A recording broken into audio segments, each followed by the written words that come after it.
پہلے بتایا جا چکا ہے کہ مسلمان ہونے کے لیے ضروری ہے کہ تمام رسولوں پر ایمان لایا جائے۔ رسولوں پر ایمان لانے کا مفہوم یہ ہے کہ انہیں اللہ تعالیٰ کا سچا پیغمبر مانا جائے اور ان کی تعلیمات کو برحق تسلیم کیا جائے۔ رسولوں پر نازل ہونے والی کتابیں ربانی تعلیمات کا مجموعہ ہے، لہٰذا رسولوں پر ایمان لانے کے لیے لازمی ہے کہ ان پر نازل ہونے والی کتابوں پر بھی ایمان لایا جائے۔ ایمان والوں کے بارے میں اللہ تعالیٰ فرماتا ہے، ترجمہ: اور جو لوگ ان پر ایمان رکھتے ہیں جو آپ صلی اللہ علیہ وسلم کی طرف نازل فرمایا گیا اور ان پر بھی جو آپ صلی اللہ علیہ وسلم سے پہلے نازل فرمایا گیا۔ آسمانی کتابیں تو بہت سی تھیں، جن میں سے 4 بہت مشہور ہیں۔ توریت جو حضرت موسیٰ علیہ السلام پر نازل ہوئی، زبور جو حضرت داؤد علیہ السلام پر نازل ہوئی، انجیل جو حضرت عیسیٰ علیہ السلام پر نازل ہوئی، قرآن مجید جو حضرت محمد صلی اللہ علیہ وآلہ وسلم پر نازل ہوئی۔ اس کے علاوہ حضرت آدم، حضرت ابراہیم اور دوسرے انبیاء کے صفحے بھی تھے۔ ان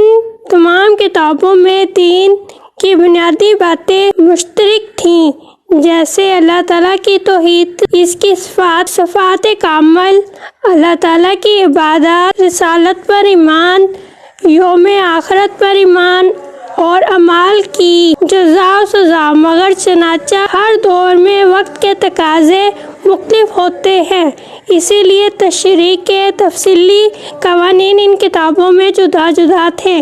بعد میں آنے والی کتابوں نے پہلی کتابوں کی تفصیلی قوانین کو منسوخ کر دیا۔ اسی طرح قرآن مجید نے، جو کہ سب کتابوں کے بعد نازل ہوئی، پہلی تمام تشریحوں کو منسوخ کر دیا اور اب صرف قرآن مجید کے بتائے ہوئے قوانین پر عمل کرنا لازم ہے۔ پہلی کتابوں پر ایمان لانے کا اب مطلب یہ ہے کہ وہ بھی سچی کتابیں تھیں اور ان کے بیان کردہ قوانین پر ان کے زمانے میں عمل کرنا ضروری تھا، مگر اب قرآن مجید پر ہی عمل کرنا ضروری ہے۔